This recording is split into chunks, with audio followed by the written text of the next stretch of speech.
Hey everyone, it's Ben Hardy here, and in today's video, we'll be comparing the Nissan Frontier Pro 4X to the Chevy Colorado Z71. Before we get into this video, I want to give a huge shout out and thank you to the Jerry Steiner Chevy here in Salt Lake City, Utah for giving me some time with the Colorado, and then to the Ken Garf Nissan in Salt Lake for giving me some time with the Frontier. I'll include a link to both their websites in the description down below so you can check out what they have currently. Also include a link to my car buying guide. Let's get into it.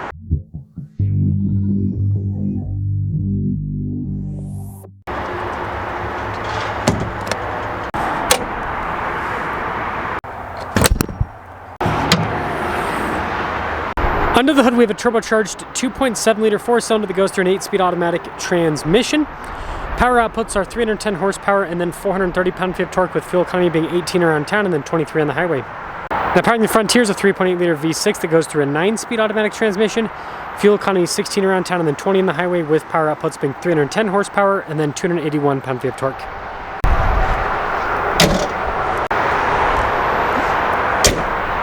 Now, before we move forward with this comparison, I do want to mention, if you want to see more videos just like this, then I recommend you subscribe because I post content every single day. Now, I think the colors on both these trucks are pretty cool. You've got this like sand metallic on the Chevy, whereas with the Nissan, you've got this kind of army green. Anyways, both of them have recovery points here at the bottom. You can see the design difference with the headlights and then the grille being blacked out there, whereas the grille's kind of like this darker gray on the Frontier. Kind of a boxier design there, and then more rounded off of the Chevy, but there's the front ends. Now, both these trucks do have all-terrain tires with these packages. That's why I'm actually comparing these to each other today. The Nissan does have side steps in the factory. You guys can see the mirror cap difference where the Chevy black there's out, which is pretty cool. And then notice the Nissan has big old fender flares, whereas the Chevy does not. Leaf springs with the Chevy. We also have leaf springs with the Nissan as well. Here's the side profile of the Colorado. Here's the side profile of the Frontier. Now let's pop into the beds of both of them. So with the Frontier, the tailgate is dampened. Got quite a bit of space here on the back. You can see we've got LED lights here. We've got a full power outlet as well. Definitely a nice setup with the cargo tight ends. Tailgate's easy to lift up. And I like the design here in the back with the tailgate applique there, and then you've got the taillights and everything, which is pretty cool looking. Popping over to the Colorado, pretty nifty with the Chevrolet stamped into it. Let's see if this is, yep, it's dampened. Very, very dampened. No bed liner with this particular one, but you can always get it as an option. Got an outlet here in the bed. You've got drainable storage in the tailgate, which is pretty nifty. And then lifting it up, very light. But let me know which exterior you like best, whether it's Frontier or Colorado. So it's kind of hard to show, but you guys can see legroom back here in the Frontier. Got some charging ports and everything here in the back. Cool looking seats with this package. Got the trim all down the center. And then headroom back here is also good. Now there is actually a little bit less room here in the back of the Colorado, so that is something important to note. And then these seats are also really cool with the design. Got the camo print and everything down the center. We do have some USBs and everything here as well. And then this also comes down a little bit further, so a little bit less headroom too. Interesting. And now let's pop up front. So you guys can see here with the Frontier, got that cool orange stitching. We've got blind spot running with the mirrors. Payload capacity is 1,020 pounds. Here are the front seats. Power adjustments on the side. Then you can see with the tow haul mode there, hill descent control. We've got the rear locking differential at the bottom as well. Quickly pop in. Nice. Oh, I pressed the auto stop start button instead of the engine stop start, right? Partially analog, partially digital gauge cluster. So a bunch of physical controls. Hydraulic with the steering, just something to notice because it's old school. 360 camera. I like that song, it's a nice song.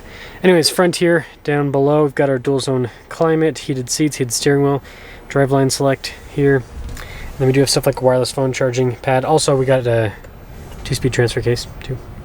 But yeah, overall, this is a nice looking interior. It also comes with a sunroof, which is also cool. And let's pop up to the front of the Colorado so you guys can see the stitching that goes across. $14.84 for the payload. And then here are the seats. Pretty cool with all the trim. Your adjustments there on the side. Got the trailer brake controls integrated as well. Getting in's easy, I will say that. Close this. Nice. Full digital gauge cluster. You notice a lot more digital elements in this, like also electric steering. We do have a Nice 360 camera system. I'll say the resolution is better than the Nissan with this. But yeah, horizontal infotainment system just like the Nissan. Got our dual zone climate controls, heated seats, wireless phone charging pad, 2-speed transfer case. This also has 4-wheel auto, whereas the Nissan does not have 4-wheel auto, so that's an important thing to differentiate with both of them. But generally speaking, it's a nice interior, and then it also does have a sunroof up top as well. Now when it comes to pricing, the Nissan stickers for about $51K, the Colorado stickers for about $48K. Let's see how they drive.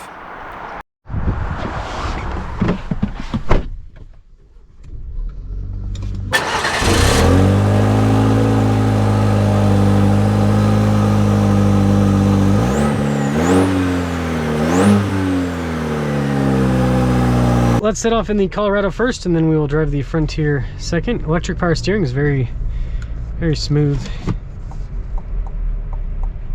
It's got a quick response to it. It's cool. Interesting. What I will say is visibility seems to be pretty solid in here. Good torque right off the bat.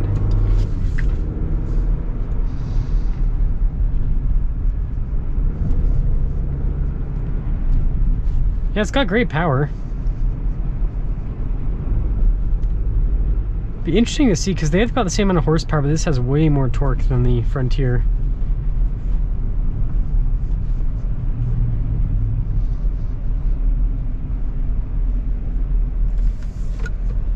Pretty smooth though,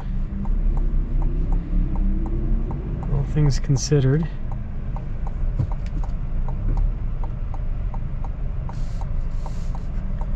Some other stuff, the seats are pretty comfortable. I like this vinyl here on the side. I think that's a nice durable trim to use.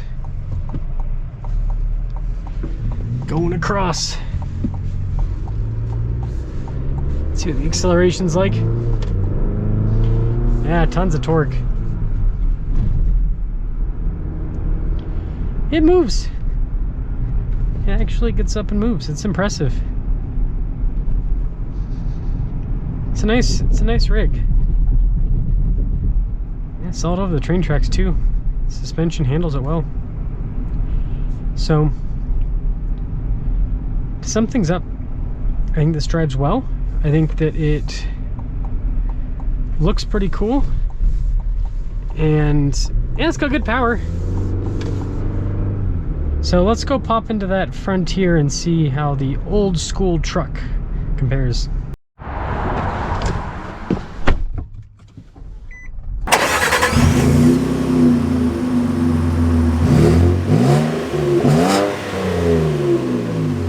Nissan Frontier back to back with Chevy Colorado. Pretty cool comparison. What I'll say right off the bat is, yeah, it definitely feels more old school. Again, steering's heavier, being hydraulic. But I actually like the suspension in this more. Feels a little bit, feels more truck-like, which some of you might not like. But I think the damping just feels better. It feels like it handles the bumps and all of that a little bit better. So it's just something to note.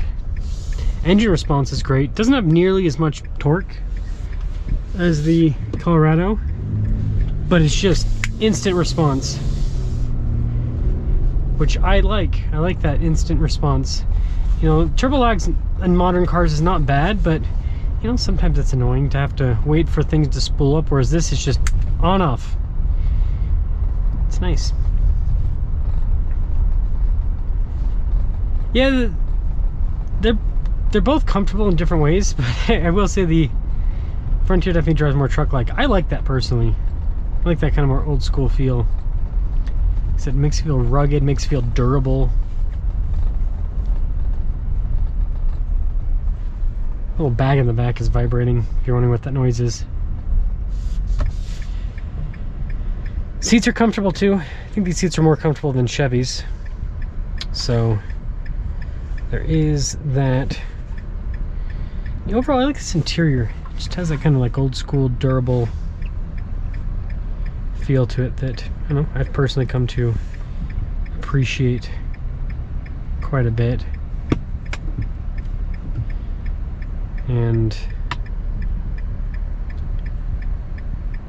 Man, aside from that, it's just it's a nice setup in here. I thought this was supposed to turn. Maybe that person went and they're not supposed to. I'm like, why is there someone in there? Yeah, that person drove through and they weren't supposed to. But yeah, I guess we'll get one more acceleration and then we'll quickly sum things up. Oh, the last thing I want to mention is the material use in this. I kind of like this more, you know, the trim that they use and everything throughout. It kind of has this more rugged, durable feel. The Colorado doesn't feel cheap, but it's, you know, a lot of these modern cars feel very plasticky. I'm not a fan of that. I think Toyota's like the worst culprit recently, but this definitely does not have that plasticky feel that some other modern cars have. So I think that's a plus. It's got torque though. See, if you want a more old school kind of like hunkered down experience, Frontier provides that. Let me know which truck you like the most. But I did compare this with the Ranger as well today, and I kind of like the Frontier the most after doing these little comparisons. But